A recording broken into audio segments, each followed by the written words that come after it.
Good morning. My name is Regina Miller, and I'm here with back with the series "Why Did Five Men Marry Me?" Series 4. Five men married me because I am marriage material. Five men married me because they saw something that they wanted. And my series this month is about, are you someone that someone wants to marry? Not to boast and brag about being married 5 times, but just for a lot of women out here who want to be married, it's a topic that we should talk about, because divorce is at a high, and we need to stop the divorce because God honors marriage. Now, yes, you say, "Oh, you got a lot of nerve to say that, and you've been divorced 5 times," but I'll get to that before the month is up. But the whole point of it is, we want you, young generation, those of us who have learned, those of us who have experienced, we desire you who watching, the younger generation, and even if you're not young, we want to stop the cycle of divorce. And the way you do that, me, an elder, I have to teach you all that want to listen how to be marriage material and how to stay married. That is my goal. I don't want the young generation to go through what I went through, the changes I went through. 5 husbands, that's unnecessary. When you can be blessed with one husband and he be blessed with you, and you all have a family and be very happy together. The reason I got married the first time, my first husband, he saw something great in me in high school. He knew that I was set apart from the other girls. Yes, that caused a lot of problems with me and those girls because he was the most wanted guy, one of them in the school. So when he saw me, he took advantages towards me and made me a teen wife and a teen mom. And yes, I was attracted to him also. So it's always an attraction. But what we need to understand is, who are we and what are we doing at the time that we are making these decisions? Are we thinking about our future? How do we want to raise our children? I became a single mom raising children behind that relationship. So, again, I am here to change the cycle from my cycle. I don't want teen moms to have to raise their children by themselves. That was the scariest part of my entire life, having to raise my children alone without their father, someone who I loved and married, and I conceived each and every one of my children in marriage with him.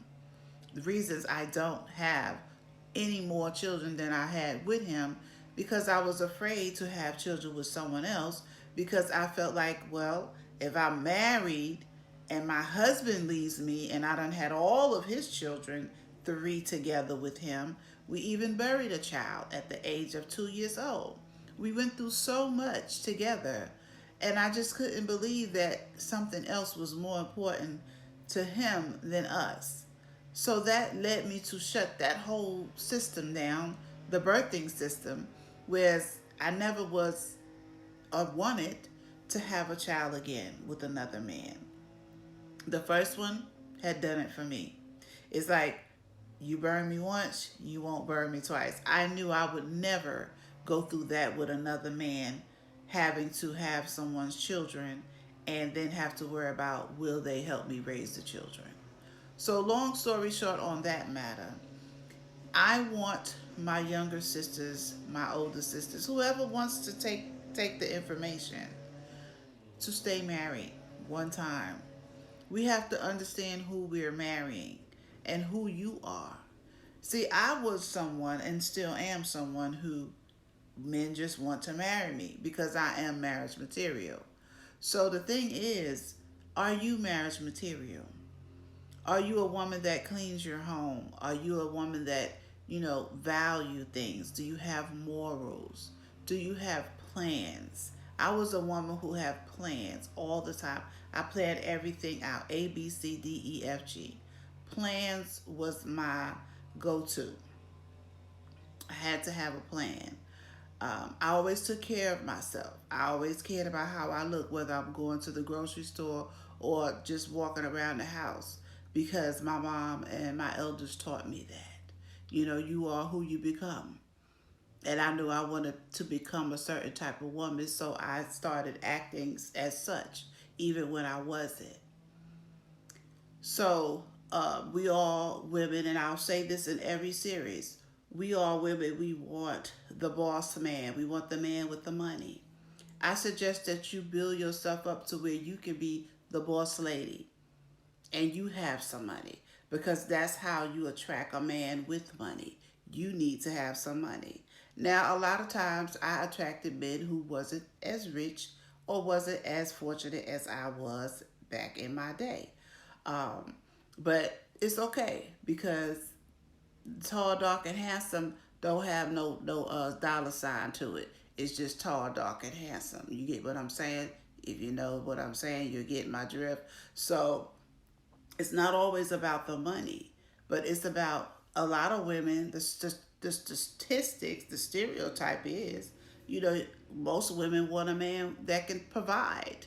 You know, that's just the way we grew up. You know, our grandmothers, and we saw providers, so we want providers. But in 2024, we have to jump into what's happening now. In 2024, a man with money will see you, but even if you don't have money and you're not a boss, what do you have to offer him? Are you intelligent with your speech? Are you elegant with your walk? Are you elegant with your talk? If he takes you out to dinner, how would you handle your silverware? Like, a rich man is going to pay attention to you in so many ways. It's unbelievable. And then also, a rich man might be someone who take you as you are, but then he will abuse you and use you up. How are you mentally going to handle that? So, are you a strong woman? Can you handle the things that's going to come with a man with money? These are things I want you all to think about. And this is series 4, and I'll be back tomorrow. My name is Regina Miller. The whole point of it is, are you someone that someone wants to marry? And it can be a male or female, it doesn't matter. This is for everyone who wants to take part in this with me this month of August. I am sharing my stories, my life with you unapologetically. God said I can, and I will share my life with my community. God bless you, and have a great day. See you tomorrow.